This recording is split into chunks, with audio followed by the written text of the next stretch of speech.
Hello good morning दोस्त। रात को सब क्लासेस में आप सभी का स्वागत है। दोस्त आज हम अपने एक दोस्त से मिलाएंगे जो कि अभी ग्रुप डी में जॉब कर रहा है। तो आज हम लोग उससे जानेंगे कि फर्स्ट अटेम्प्ट में एक ही अटेम्प्ट में वो कैसे ग्रुप डी क्रैक किया, साथ ही उसका कहाँ कितना अभी जॉब कर रहा है। तो सारी बात हम उनसे जानेंगे। तो चलिए हम उनको बुलाते हैं। तो आइए सर। Good morning everybody. सबसे पहले तो हम राज कंसेप्ट क्लासेस को धन्यवाद कहेंगे जो हमको इस बीच में बुलाया गया है। और हम अपने बारे में बता देते हैं। पहले मेरा नाम राजीव कुमार है। हम साउथ ईस्टर्न रेलवे का इंजीनियरिंग डिपार्टमेंट में चांडिल स्टेशन टाटा नगर में पड़ता है, उस स्टेशन पर मतलब हम गेटमैन में अभी कार्यरत हैं। तो हाँ सर बोलिए। जी सर, अभी तो आप वहाँ चंडीगढ़ में हैं। तो सर आप हम ये बात जानना चाहते हैं सर, आप ये 18 वाला बैच में थे।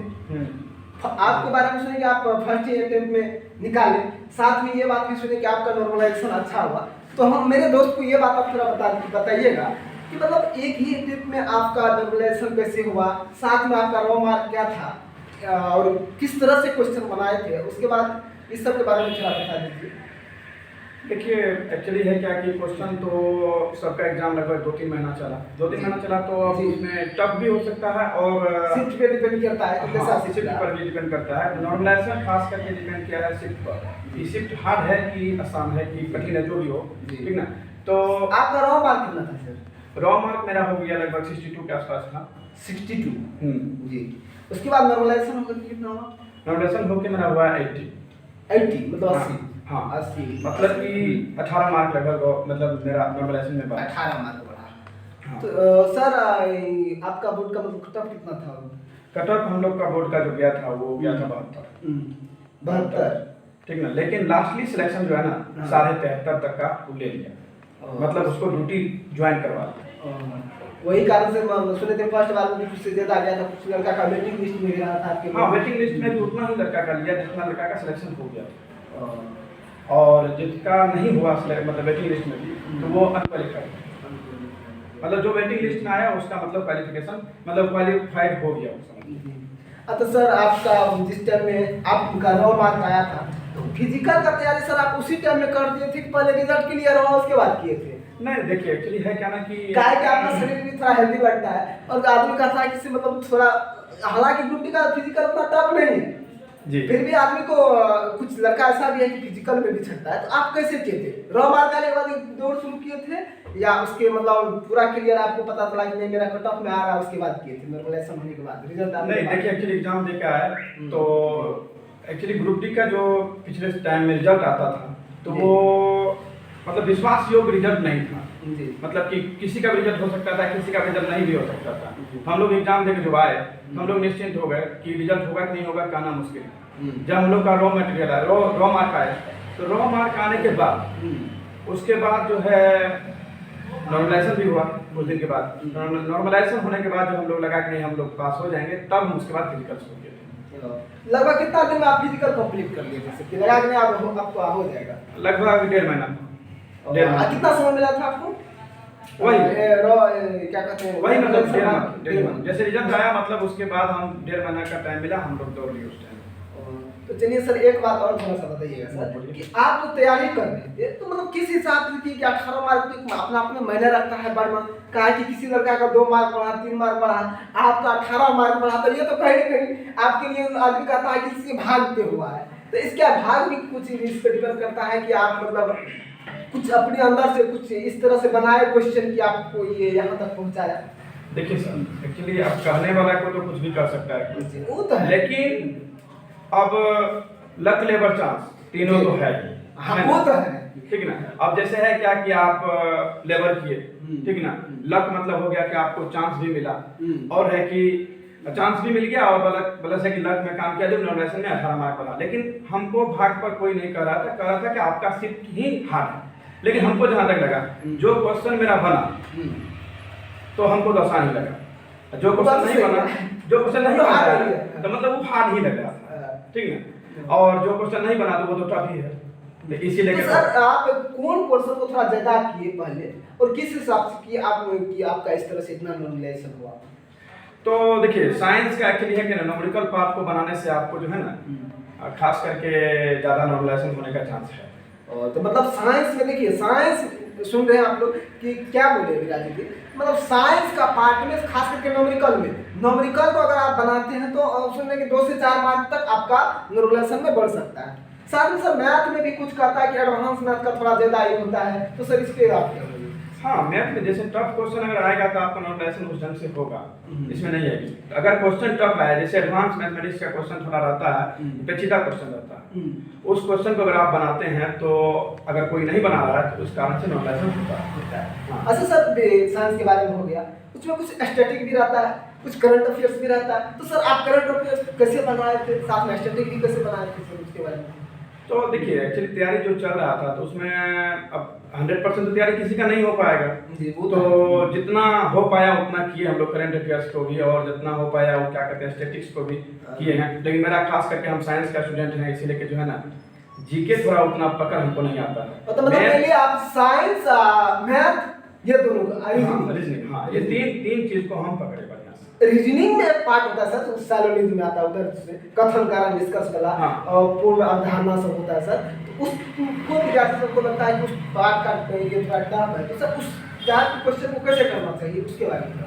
तो आप देखिए एक्चुअली उसको अगर मान लीजिए 200-400 क्वेश्चन अगर प्रैक्टिस कर लिया जाए तो वो क्वेश्चन आपको बन जाएगा समझ। वो तो बात सही है, ठीक ना। अगर आप उसको 2-4-5 क्वेश्चन को प्रैक्टिस करके आप चाहते हैं कि नहीं हम बना देंगे, आपको हर एक बन जाएगा, लेकिन फाइनली आप सही माने होता है क्या वो क्वेश्चन में, वो क्वेश्चन तो लड़का सब अटेम्प्ट करता है, हाँ, सब करता आसान है, लगता है इसीलिए। लेकिन होता क्या है बनाने के बाद पता चलता है कि गलत हो, तभी पता नहीं चलता कि गलत हो, कारण वही है। तो क्या सर उस टाइप का क्वेश्चन आपने आया था आपके सीखने में? हाँ आया था। तो क्या उसका आप अटेम्प्ट लिए थे? हाँ अटेम्प्ट लिए थे। कारण यही है कि वो क्वेश्चन हम आपको बोले ना कि देखने में आसान लगता है, बनाने इसलिए बना देता है सब। लेकिन ये लैंग्वेज रहता है, कैलकुलेशन तो कुछ रहता ही नहीं है, बात सही है। हाँ, और ये है ना कि उसमें बनाने के बाद पता चलता है कि ये नहीं वो होना चाहिए। अब है क्या कि आप जैसे 200-400 क्वेश्चन को अगर अटेंड कर लिए उसमें तो आपका गलती नहीं होने का चांस है। तो मतलब उस पे प्रैक्टिस चाहिए बाकी, और जो है तो है ही आपका मतलब थोड़ा वहाँ पे क्वेश्चन किस लेवल का आता है उस पे डिपेंड है। मतलब अगर आपको 4 आए कि नहीं बोर्ड हम अच्छा सर एक बात बताइए, आपका निगेटिव कितना आया था, कितना अटेम्प्ट लिए थे, थोड़ा ये बात पे चर्चा नहीं हुआ था पहले। नेगेटिव देखिए हम जो है लगभग 72 का आसपास का मतलब हम टिक किए थे, 72 किए थे, ठीक ना। उसमें मेरा लगभग 65 के आसपास मेरा सही गया, मतलब 7 क्वेश्चन गलती हुआ तो 7 और 2 लगभग सही बोले, मतलब 7 के आसपास आपका मार्क था। हाँ तो जैसे कि उसमें नेगेटिव जो हुआ तो हम पॉइंट वाला मार्क आपको नहीं बताए, पॉइंट में ही हमको कुछ 19-20 होगा, मतलब आपको हम बोल दिए 62, लेकिन 62 पॉइंट समथिंग होगा। वो चलिए क्लियर, वो तो समझ गए इतना है, लेकिन 62 के बाद मेनली ये मायने रखता है कि आपका 18 मार्क उछला, उछला नहीं, मतलब 62 से आप 80 के पास जा रहे हैं, तो ये कहीं ना कहीं आपकी तो मतलब एक है कि कुछ ऐसा क्वेश्चन बनाया है जो कोई नहीं बनाया होगा। देखिए एक्चुअली है क्या ना कि मेरा शिफ्ट का क्वेश्चन बाद में क्वेश्चन रैंक में आया भी, तो आदमी बनाया, मतलब स्टूडेंट सब बनाया उस क्वेश्चन को, तो कहा कि ये क्वेश्चन हमसे नहीं बन रहा था लेकिन इस क्वेश्चन को आप बनाए हैं इसीलिए कि बना हुआ है, लेकिन हमको ऐसा नहीं लगा, हमको बन गया मतलब वो क्वेश्चन हमको आसान लगा। तो मेनली अभी हम लोग ये चाहते हैं आपसे भी हमको ये लगा सर कि आप लोग भी इस पे ध्यान दीजिए, अगर मैथ पे, रीजनिंग पे और साइंस पे आपका पकड़ बनता है और करंट अफेयर्स और स्टैटिक अगर थोड़ा बहुत आप जान रहे हैं तो आप रिजल्ट हो सकता है आराम से। नॉर्मलाइजेशन का मेन फंडा यही होता है कि फिर वही उत्तर होता है कि मैथ बना लिया, क्वेश्चन शिफ्ट इजी हो जाता है, क्या करें सर? अब देखिए शिफ्ट इजी होगा तो सबके लिए इजी होगा, इजी होगा, ठीक है। तो वो आपको भी उसमें स्टैटिक जीके का जो क्वेश्चन आता है, जो ऑल जीके है जनरल जो पूछा जाता है, वो जीके का क्वेश्चन आपको भी बन जाएगा, तो मतलब यही है, आसान हो गया ना। तो आप मेरे स्टूडेंट को किस तरह से पढ़ने के लिए प्रेरित कीजिएगा, मेरे दोस्त को ये थोड़ा देखिए एक्चुअली बात क्या है कि आप कहा है कि अभी भी ग्रुप डी का पूरा सिलसिला चल रहा है, कब एग्जाम हो जाएगा, कब डेट दे देगा, इसका कोई ये निश्चित नहीं है, मतलब हो सकता है 15 दिन के अंदर भी डेट आ सकता है, कहे कभी पूरा ट्विटर कैंपेन भी हुआ है इधर, तो इस कम समय में मतलब मान लीजिए आप 2 मंथ का टारगेट ले सकते हैं कि 2 मंथ के विदिन कैसे तैयार करें कि आपको अपना पकड़ ये कर। देखिए एक्चुअली कोई भी स्टूडेंट जो रह रहा है तो बाहर में काफी लंबा टाइम से रह रहा है, जी, ठीक तो ना? है। तो पढ़ा तो सब दिन से ही है ही। अब एक्चुअली है क्या कि अब जो तैयारी होगा लास्टली फाइनली जो तैयारी होने वाला है वो तैयारी आप रेगुलरली सेट मारिए। एक सेट कम से कम पर डे मारिए। एक सेट पर डे मारना चाहिए। हाँ। साथ में सर करंट अफेयर कैसे पढ़ना चाहिए?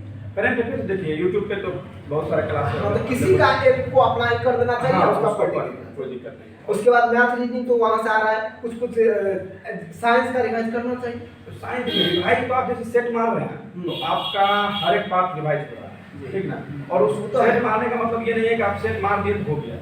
सेट मारने का मतलब ये है कि आप सेट मार रहे हैं तो उसमें देखिए कि कौन सा पार्ट आपका कमजोर है जी, उस पार्ट को आप क्लियर करिए। अगला सेट में वो क्वेश्चन नहीं छूटना चाहिए उस पार्ट से। तो देखिए दोस्त, मेनली यहाँ हम लोग ये जाने कि अगर आप सेट मारते हैं, सेट तो एक ठो मारना चाहिए हम भी बोलते हैं और सबको मारना भी चाहिए, लेकिन मेनली उसमें ये बात है कि आप अगर सेट मारते हैं, मार के उधर फेंक दिए और दूसरा दिन दूसरा सेट मार रहे हैं, उससे आपको कोई बेनिफिट होने वाला नहीं है। फायदा के लिए आपको ये करना पड़ेगा कि उस सेट का डिस्कशन इस तरह से होना चाहिए कि उस टाइप का अगर क्वेश्चन फिर आपको मिल रहा है तो वो गलती नहीं, वो बनना चाहिए, वो गलती न हो, गलती नहीं होना।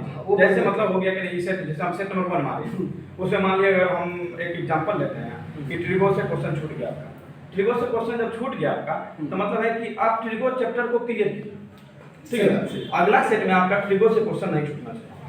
तो मतलब सेट मारने के बाद क्वेश्चन समझता है, उसमें आप वो क्वेश्चन जो गलती हुआ उसको कंप्लीट करना है। जी जी, तब ही हुआ तो सेट मारो, नहीं तो सेट मानो थोड़े है वो तो तब टाइम। अच्छा, कुछ आदमी कहता है कि 4 सेट 5 सेट रोज मारे, ऐसा नहीं करना चाहिए। नहीं तो एक सेट काफी है। खाना देखिए एक्चुअली खाना खाते हैं आप तो जितना खा सकते हैं उतने खाइए। नहीं, बात तो सही है। अब 5 दिन का खाना हम एक दिन नहीं खाएंगे, नहीं खाना, जितना खाना है मतलब पचा पाए, तो वही सेट है। मतलब आप 100 क्वेश्चन को एक दिन में देख रहे हैं तो मतलब काफी क्वेश्चन देख रहे हैं, उतना काफी, उसी पे पकड़ बनाना। हाँ उसी पे पकड़ बनाना।